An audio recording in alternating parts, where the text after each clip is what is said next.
नमस्कार दोस्तों, AB classes YouTube channel में आप सभी का स्वागत है। आज का सब्जेक्ट है fluid mechanics and hydraulic machine और आज हम लोग इस सब्जेक्ट में समझेंगे double acting reciprocating pump. Double acting reciprocating pump का यदि आप कंस्ट्रक्शन और वर्किंग समझना चाहते हैं तो जो मैं समझाता हूं उसको ध्यान से सुने और वीडियो पूरा देखें। तो चलते हैं, स्टार्ट करते हैं। तो अब आप लोग ध्यान से सुनेंगे। डबल एक्टिंग रेसिप्रोकेटिंग पंप को समझने से पहले आपको रेसिप्रोकेटिंग पंप को समझना होगा, जो मैं पहले ही समझा चुका हूं। यदि आपने रेसिप्रोकेटिंग पंप को समझा है तो ये आपको बहुत अच्छे समझ में आ जाएगा। यहां पर जो डायग्राम बना हुआ सामने आपको दिख रहा है, इसी को आपको एग्जाम में बनाना है और इसी को एक्सप्लेन करना है। अब सबसे पहले हम लोग समझेंगे जो डबल एक्टिंग रेसिप्रोकेटिंग पंप है, इसका कंसेप्ट क्या होता है। तो जो डबल एक्टिंग रेसिप्रोकेटिंग पंप है ये भी क्या है, एक हाइड्रोलिक मशीन है। क्या है? हाइड्रोलिक मशीन है। मतलब इसका उपयोग भी हम कहां पर करते हैं, किसी वाटर को या लिक्विड को सप्लाई करने के लिए, एक स्थान से दूसरे स्थान पर भेजने के लिए, या लो लेवल से हाई लेवल पर किसी लिक्विड या जो भी फ्लूइड है उसको सप्लाई करने के लिए। तो ये तो नॉर्मली है, हम जानते हैं क्या होती है, एक हाइड्रोलिक मशीन होती है। तो इस हाइड्रोलिक मशीन में होता क्या है या इसका कंसेप्ट क्या होता है। तो इसमें जो भी हमारा सिलेंडर, पिस्टन और क्रैंक शाफ्ट होता है और कनेक्टिंग रॉड होती है, इन सबका एक कॉम्बिनेशन होता है, जिसमें क्या होती है, जो हमारा सिलेंडर होता है उसके अंदर पिस्टन रेसिप्रोकेटिंग मोशन करती है। क्या होता है, जो सिलेंडर होता है उसके अंदर पिस्टन रेसिप्रोकेटिंग मोशन करती है।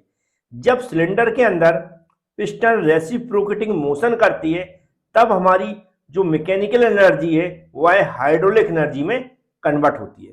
क्या समझ में आया? सिलेंडर के अंदर जब पिस्टन रेसिप्रोकेटिंग मोशन करती है तब मैकेनिकल एनर्जी हाइड्रोलिक एनर्जी में कन्वर्ट होती है। अब ये कैसे कन्वर्ट होती है, पूरी वर्किंग हम लोग समझेंगे और कंस्ट्रक्शन समझेंगे। यहाँ पर जो डबल एक्टिंग रेसिप्रोकेटिंग पंप का डायग्राम बना हुआ है, इसमें हम देखते हैं कि दो सक्शन पाइप होते हैं। यहाँ पर दिख रहा है दो सक्शन पाइप होते हैं। एक तो ये हो गया 1 और 2, हमारा ये लिखा हुआ है 2A हो गया। दो सक्शन पाइप होते हैं और दो डिलीवरी पाइप होते हैं। कितने? जैसे 1A हो गया हमारा और सेकंड ए हो गया। क्या पहला वर्ड क्या समझ में आया? दो सक्शन पाइप होते इसमें और दो डिलीवरी पाइप होते हैं। अब इनका क्या उपयोग होता है, दो सक्शन पाइप का और डिलीवरी पाइप का, ये भी मैं समझाऊंगा। बकाया अदर कंस्ट्रक्शन में देखें तो एक सिलेंडर होता है जो आपको यहाँ पर बना दिख रहा है, एक पिस्टन होती है जो आपको यहाँ पर दिख रही है। ये जो पिस्टन होती है ये एक कनेक्टिंग रॉड होती है, यहाँ पर एक क्रैंकशाफ्ट होती है जो क्लॉकवाइज डायरेक्शन में रोटेट करती है। कैसी?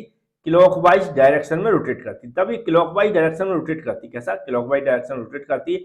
तो यहाँ पर जो पिस्टन है वह सिलेंडर के अंदर रेसिप्रोकेटिंग मोशन करती है। अब मोशन करेगी तो क्या होगा, इसको ध्यान से समझना है। यहाँ पर रिजर्वायर मतलब यहाँ पर कोई लिक्विड भरा हुआ है, मैंने मान लिया कि वाटर है। क्या है इसमें? वाटर है। जो वाटर यहाँ से हमें क्या करना है, यहाँ पर सप्लाई करना है। कहाँ? यहाँ पर सप्लाई करना है और थोड़ी लगातार सप्लाई करना है, या कह सकते हैं हाई स्पीड से, हाई प्रेशर से सप्लाई करना है। तो यहाँ पर जब लगातार सप्लाई करना हो या फिर हमें क्या करना हो, थोड़ी प्रेशर से सप्लाई करना हो किसी लिक्विड या किसी वाटर को, या कोई अदर लिक्विड भी हो सकता है वाटर के अलावा, लेकिन हमने क्या मान लिया, यहाँ पर हमारा वाटर है जिसको हमें सप्लाई करना है। तो उसके लिए मैं यहाँ पर हम लोग क्या यूज कर रहे हैं, डबल एक्टिंग रेसिप्रोकेटिंग पंप। अब डबल एक्टिंग रेसिप्रोकेटिंग पंप कैसे लगातार सप्लाई करेगा वाटर को, या कैसे लगातार यहाँ से ऊपर की ओर भेजेगा वाटर को, वो मैं यहाँ पर बताता हूँ। यहाँ पर हम क्या देखते हैं कि एक सक्शन पाइप है, ये दूसरा सक्शन पाइप है, और यहाँ पर एक डिलीवरी पाइप है और ये दूसरा डिलीवरी पाइप। जब हमारा ये जो दिख रहा है ये पिस्टन नीचे से ऊपर की ओर जाता, कहाँ? नीचे से ऊपर की ओर जाता, मतलब यहाँ से चलना स्टार्ट करेगा, ऊपर की ओर जा रहा है। ऊपर की ओर जब जाएगा पिस्टन हमारा तो क्या करेगा, सक करेगा, यहाँ पर वैक्यूम क्रिएट करेगा। जब वैक्यूम क्रिएट करेगा, कहाँ? जब यहाँ से ऊपर की ओर जा रहा है वैक्यूम क्रिएट करेगा, तो उस दौरान क्या होगा, यहाँ से जो सक्शन पाइप फर्स्ट है, कौन सा सक्शन पाइप फर्स्ट है, यहाँ से वाटर ऊपर की ओर आएगा। यहाँ से वाटर ऊपर की ओर आएगा और जो डिलीवरी पाइप है इसका जो बॉल्व है यह ओपन हो जाएगा। डिलीवरी पाइप का बॉल ओपन हो जाएगा, वाटर यहाँ से सप्लाई होगा। क्या समझ में आया? जब यहाँ से वाटर सक होगा, मतलब इसके अंदर वाटर भरता है कब?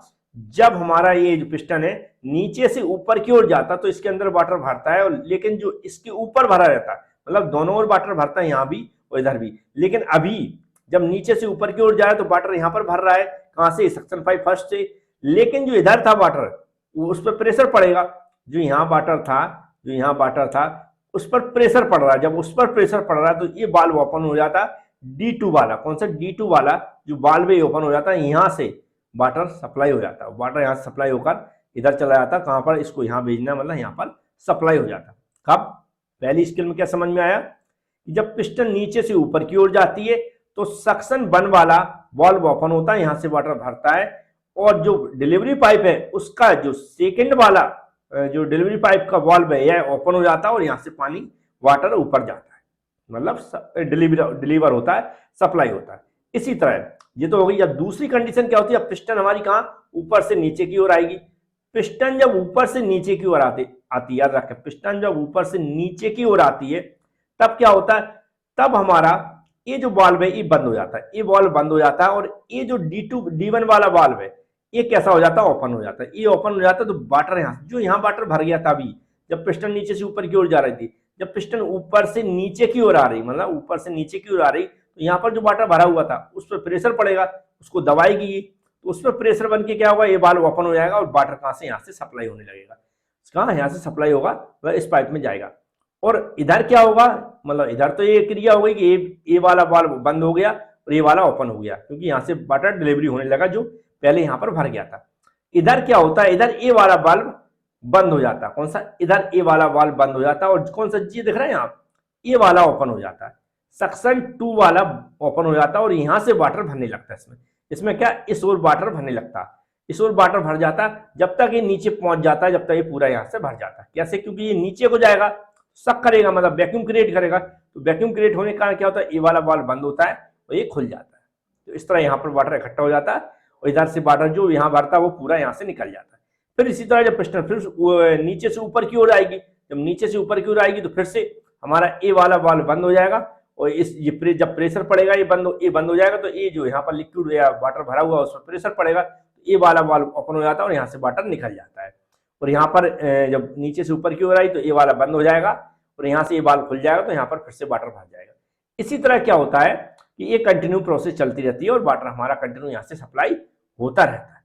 इस तरह जब पिस्टन रेसिप्रोकेटिंग मोशन करती है तो जो हमारा टॉप डेड सेंटर और बॉटम डेड सेंटर ऊपर से नीचे से ऊपर जाती, तब भी वाटर हमारा सप्लाई होता है, डिलीवरी होता है और सक होता है। इस तरह जब टॉप डेड सेंटर से बॉटम डेड सेंटर की ओर आती है तब भी हमारा वाटर क्या होता है, सक करता है और डिलीवरी होता है। अंतर ये, जब हमारा पिस्टन नीचे से ऊपर की ओर जाती है, जब नीचे से ऊपर की ओर जाती है तो हमारा D2 वाल्व से डिलीवरी होता है वाटर, और जो हमारा सक्शन वाल्व बने इससे हमारा वाटर अंदर आता है सिलेंडर के अंदर। इसी तरह जब पिस्टन हमारी ऊपर से नीचे की ओर जाती है, पिस्टन ऊपर से नीचे की ओर आती है तो हमारा डिलीवर वाटर कहां से होता है, D1 से होता है, और जो हमारा वाटर अंदर आता है सिलेंडर में वो है S2 सक्शन 2 से आता है। इस तरह हमारी प्रोसेस कंटिन्यू होती रहती है और हमारा जो डबल एक्टिंग रेसिप्रोकेटिंग पंप हुआ है काम करता है। उम्मीद है आपको समझ में आया होगा। ये जो पिस्टन मोशन किसके थ्रू करती है, ये जो हमारी क्रैंकशाफ्ट यहाँ पर घूमती है, क्रैंकशाफ्ट जब घूमती है तब हमारी पिस्टन हमारी क्या रेसिप्रोकेटिंग मोशन करती है। और उम्मीद है ये जो भी लेक्चर में समझाने की कोशिश की समझ में आ गया होगा। जो PDF अटैच है उसमें मैं इस तरह की जो भी थ्योरी रहती है वह लिख देता हूँ, डायग्राम भी मिलेगा, तो यहाँ पर समझने के लिए वीडियो देख लें और PDF से आप एक बार अच्छे नोट्स बना सकते हो या फिर उससे पढ़ के समझ सकते हो, तो समझ लें कि कैसे लिखना है हमें। उम्मीद है आपको समझ में आ गया होगा। Thank you friends.